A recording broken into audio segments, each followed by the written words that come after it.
Alright, there's a new TWAB out, and I think what everybody's looking forward to is the announcement of changes to Stasis, which is going to make Crucible feel a lot better, hopefully. Let's get into it.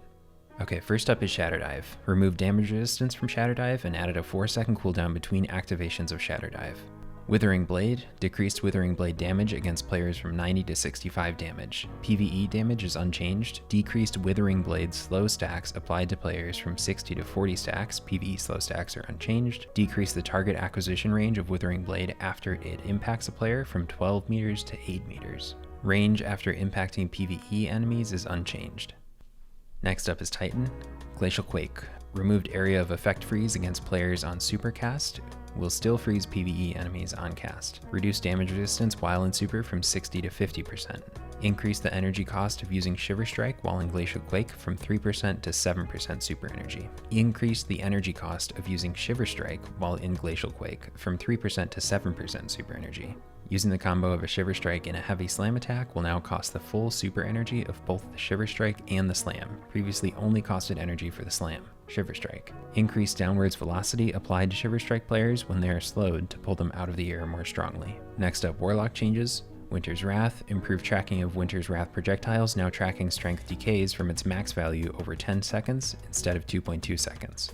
Empty bullet point. Increase the size of the Warlock super projectile's proximity detonation radius from 1.5 meters to 1.65 meters. The proximity detonation now starts at its largest and scales down to 40% over time. Decreased penumbral blast damage against players from 80 to 30 damage, PvE damage unchanged. Ice Flare bolts. Fixed bug where Ice Flare bolts would continuously try to switch targets. Increased target acquisition range of Ice Flare bolts by 33%. Increased turning speed of Ice Flare bolts so they can move more effectively to hit nearby targets. Chaos Reach. Decreased the amount of super energy refunded when canceling Chaos Reach early. And finally, some generalized changes. Duskfield nades don't pull you as strongly, reducing the pull range from 9.5 to 6 meters. When a Duskfield hits the ground next to you, your slow stacks are reduced. The slow stacks you have while you're in a Duskfield are reduced, and the readability of trying to understand slow stacks is apparently increased.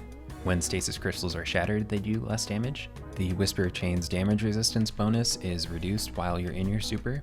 The Whisper of Torment bug is gone, so you can't keep getting it while you are standing in an opponent's barricade, and the stasis fragments are going to be quicker to complete. Okay, so all in all, these are some really good changes to stasis. I think it's going to feel way more balanced, and plus Chaos Reach is tuned in a little bit, so that's good. I think Hunter and Titan definitely needed a nerf to their stasis effectiveness, and it sounds like Warlock is going to get a little bit closer to its glory days from the beginning of Beyond Light. Also coming up, the Grandmasters will be here, and it's some good news to hear that you can socket Adept Trials of Osiris mods onto Adept Grandmaster Nightfall rewards, so that's great.